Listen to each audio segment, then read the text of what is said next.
Doctor साहब, आज के अदालती मामलात और कल होने वाली समाअत के बाद आप मुल्की मामलात को और सियासी मामलात को किस तरफ जाते दिख रहे हैं? देखिए, मुझे तो ऐसा लगता है जैसे बंद गली में फंस गए हैं सब।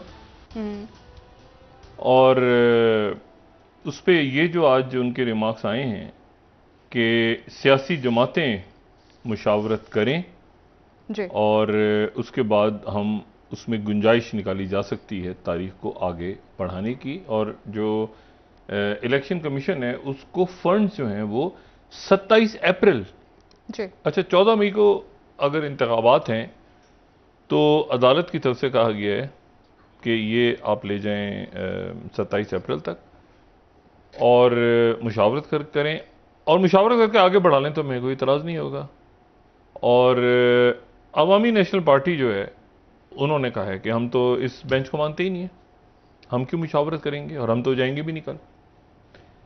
अजहर सिद्दीक साहब जी। इस तमाम मुकदमे में और इस तमाम जो उन्होंने बड़ा अहम रोल प्ले किया। अजहर सिद्दीक साहब, अस्सलाम वालेकुम। जी वालेकुम अस्सलाम डॉक्टर साहब। अजहर सिद्दीक साहब, ये आज की जो पेशरफ्त है ये कुछ एंटी क्लाइमेक्स कहा जाए इसको, क्योंकि अदालत ने तो अपने फैसले पे अमल दरामद करवाना था और आपकी तरफ से ये बात आ रही थी कि नाअहलियत कंटेम्प्ट तैयार खड़ी है वजीर आजम या काबीना के लिए।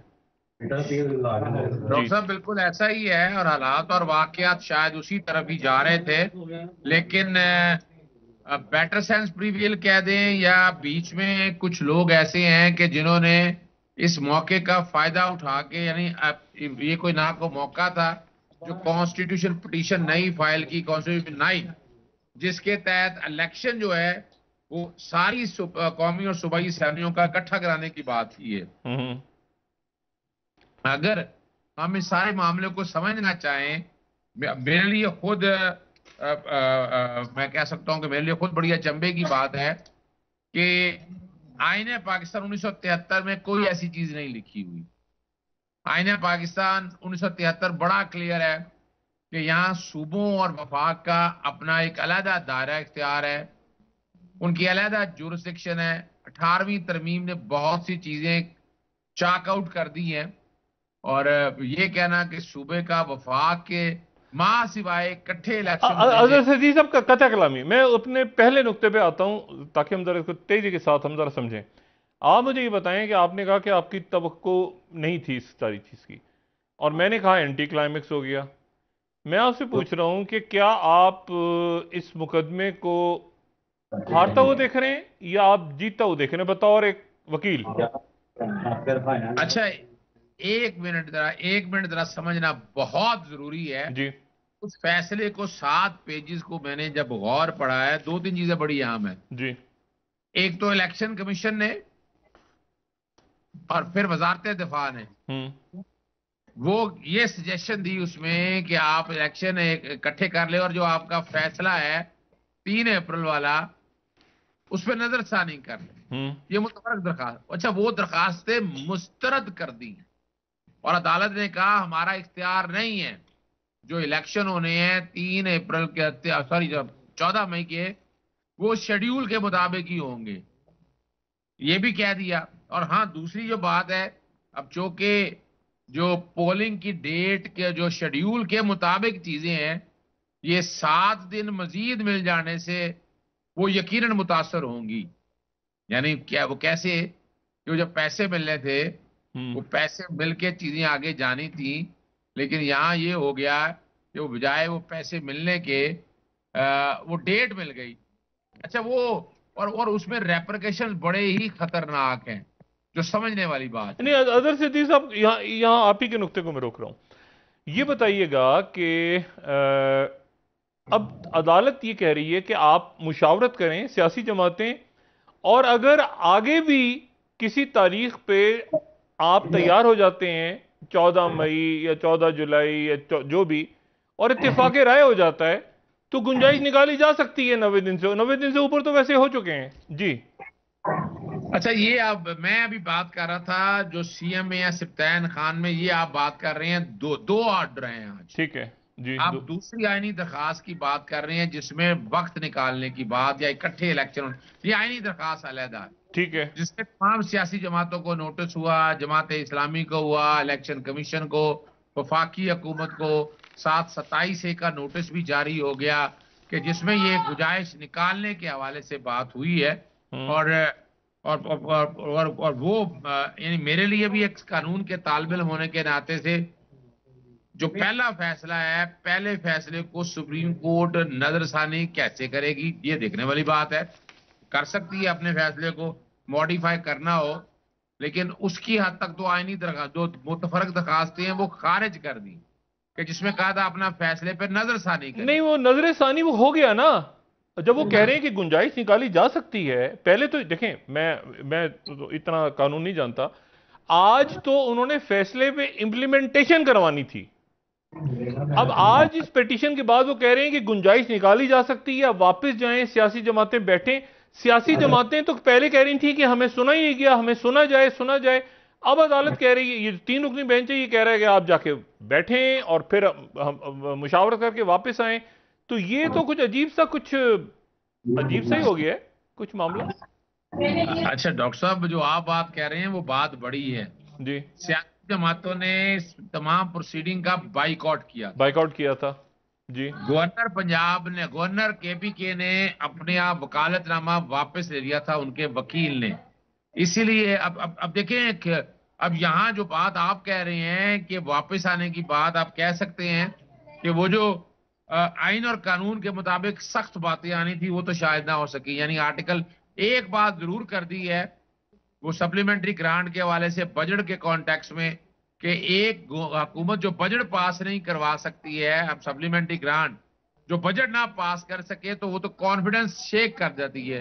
आर्टिकल 90 और 91 के तहत वो अपना एतमाद खो देती। ये बड़ा एक सीरियस मामला है और इसमें एक मुतफरक दरखास्त मैं सुबह शेख रशीद साहब की तरफ से दायर कर रहा हूं कि ये इसके बाद ये तो अपना जो है ना एतमाद जो है वो खो बैठी है। नहीं, आखिरी दिन कल अदालतों का आखिरी दिन है गालिबन, फिर तो बंद हो रही हैं अदालतें। तो मुझे ऐसा ही है। ये नहीं, अजहर सिद्दीक साहब, फैसला कुछ वापस नहीं, आपको क्या लग रहा है? देखें आज, देखें मैं आम आदमी के तौर पे इंप्लीमेंट कराता हूं ना, इंप्लीमेंट क्या, वो बात सवाल पूछता हूं आपसे।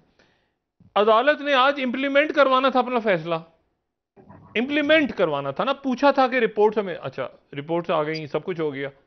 अब अदालत ने वो जो पिटीशन आई उसके बाद उन्होंने कहा कि आप जाके मुशावरत करें। पीपल्स पार्टी की तरफ से कहा गया हमें वक्त और दें, एक दिन में तो मुशावरत कंप्लीट नहीं हो सकती, हमें वक्त दिया जाए। हम बैठे हैं, हम सिराजुल हक साहब, बाकी पहले तो मुझे ये बताएं कि क्या सियासी मामलात एक फैसला सुनाने के बाद, एक वर्डिक्ट देने के बाद अदालत क्या उसमें फिर कहेगी कि जी नहीं इंप्लीमेंट ना करें, अभी गुंजाइश निकाल लेते हैं हम आगे पीछे? ये कैसा फैसला है? नहीं, ये बिल्कुल ऐसा नहीं हो सकता। इसीलिए ये वाला फैसला जो है ये दूसरी आईनी दरखास्त में लिखा है।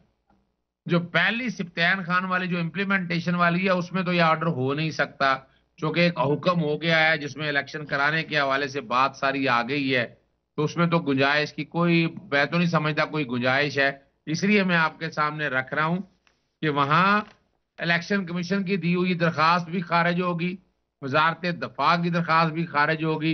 इलेक्शन कमीशन को 27 तक की डेट मिल गई है कि आप जाकर इस फैसले पर अमल दरामद कर दें। उससे यकीनन जाहिर तो 14 तारीख तो कंप्रोमाइज हो जाएगी। कंटेम्प्ट का नोटिस जारी नहीं हुआ, उनको बुलाया गया है सिर्फ नुमाइंदों को, जिसमें एक ने कह दिया कि हम आ ही नहीं रहे। यानी आप ये भी तो देखें ना, यानी नोटिस जो जारी हुए वो तौहीन अदालत के नहीं जारी हुए। हजरत सिद्दीक साहब, आपसे मैं ये पूछ रहा हूं, इस फैसले को आप यानी कैसे, यानी अब उनको बुलाया गया है, वो कहेंगे हमें और वक्त चाहिए, फिर और वक्त दे दिया जाएगा। जाहिर है वो तो कह रहे हैं कि जी हमारे कायदीन कोई सऊदी अरब में है, कोई इधर है, कोई उधर है, ईद की छुट्टियां आ गई। 27 तारीख, 14 मई को इलेक्शन है, 27 तारीख को इलेक्शन कमीशन बताएगा पेपर कब छपेंगे, बैलेट पेपर कब।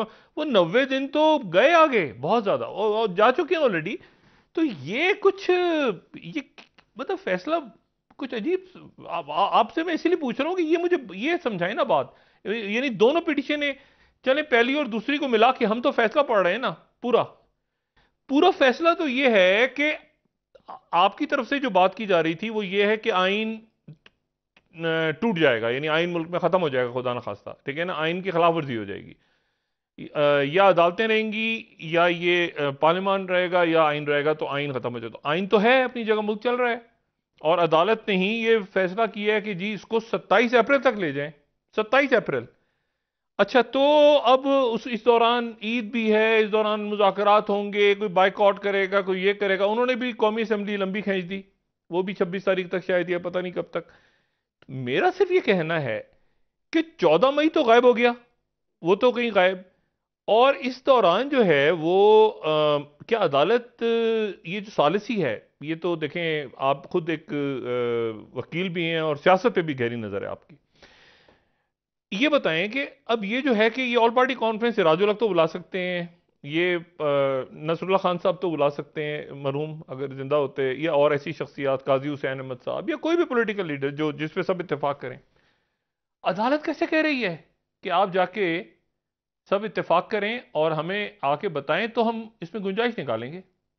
गुंजाइश से मतलब क्या होगा? फर्ज करें अगर सब इकट्ठे हो जाते हैं और कहते हैं कि जी इसको हम सितंबर में करवा लें, तो सितंबर में हो जाएगा। मतलब आइन कहां गया? फैसला आइन के तहत होता है या मुशावरत? आइन तो कह रहा था ना कि जी आपने 90 दिन में करवाना है, वो नहीं हुआ और 90 दिन भी गुजर गए। अब मुशावरत से कैसे फैसला, मुशावरत से होता है या आइन से होता है? जी फैसला तो यकीनन आईने पाकिस्तान से होना है। मतलब मैं आम आदमी के तौर पे चले एक और, मतलब कोई कत्ल हो जाए किसी बहुत से लोगों का, तो अदालत में जाए मामला, अदालत के वैसे तो आपके सबकी सजाए मौत है, लेकिन आप सारे मिलके बैठ जाएं फिर हम कोई रास्ता निकाल लेते हैं, ये कैसे होगा? अच्छा, इसी यही जो बात आप कह रहे हैं, यही वो बात है कि आइन के आर्टिकल 112 और 224 बड़ा क्लियर है। लफ्ज इस्तेमाल हुआ नॉट लेटर देन 90 डेज जी। तो 90 दिन के अंदर अंदर ये इलेक्शन होने थे। 90 दिन का तो वो लिमिट खत्म हो चुकी है, इसमें तो कोई शक और कोई दूसरी राय नहीं है। इसीलिए इस मामले को लेकर अब कोर्टों में आ गए हैं कि इसका कोई हल निकाल सकें। हल मैं नहीं समझता कि ये पॉलिटिकल सवाल तो है ही नहीं, ये प्योर कॉन्स्टिट्यूशनल मामला है। और जिस तरह अदालतों को मिलाइन किया, अदालतों को बैकफुट पर लेके गए हैं, इस पे तो बहुत बड़ा ऑर्डर बनता है। और ना सिर्फ इसकी इंक्वायरी बल्कि इन्वेस्टिगेशन भी बनती है जो इस सारे मामले को देख सके। वगरना आपको पता है दमादम मस्त कलंदर होने में देर नहीं लगती है। और ये जो अब जिस तरफ जा रही है बात, वो लग रही है कि शायद इनका टेबल में बैठकर कोई फैसला हो जाए। ऑल्दो टेबल में बैठ के फैसला होना कोई बुरी बात नहीं है। अजहर सीधे बहुत अच्छी बात है। मैं तो सिर्फ आपसे ये कह रहा हूं कि पहले टेबल पे नहीं हुआ, अदालत में चला गया, मैं फिर वहीं आऊं। अदालत ने आइन के तहत एक फैसला कर दिया, फिर अदालत वही 3 रुकनी बेंच कह रहा है कि नहीं आप सब बैठे, और आप सब बैठ के, अच्छा पहले वो सारे कह रहे थे हमें सुना नहीं, अब अदालत कह रही है नहीं आप सब बैठे हैं। ये 3 रुकनी बेंच जो है ये कह रहा है कि आप बैठे हैं और आप डिस्कस करें और गुंजाइश निकालेंगे।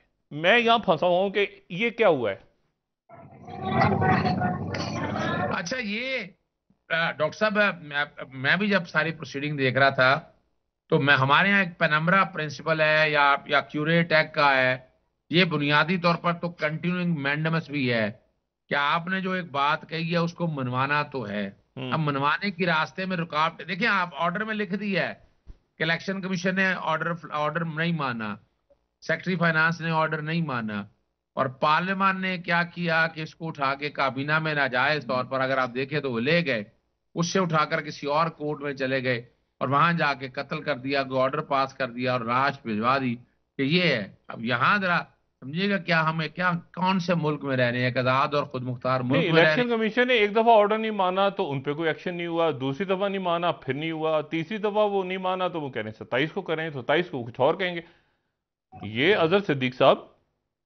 अच्छा, ये देखें मैं डॉक्टर साहब, बात तो फिर वही है कि ये 27 वाली जो डेट है, यानी मिसाल आज 8 अक्टूबर वाली डेट, मैजिकल डेट का भी जिक्र हुआ कि आप जो कह रहे हैं सब कुछ ठीक हो जाएगा, या 8 अक्टूबर को कैसे ठीक हो जाएगा। मैं आपके साथ सच बता देता हूं कि असल क्या है। असल ये है कि ये जो मामला जितना भी है इलेक्शन वाला, ये खत्म कराना है।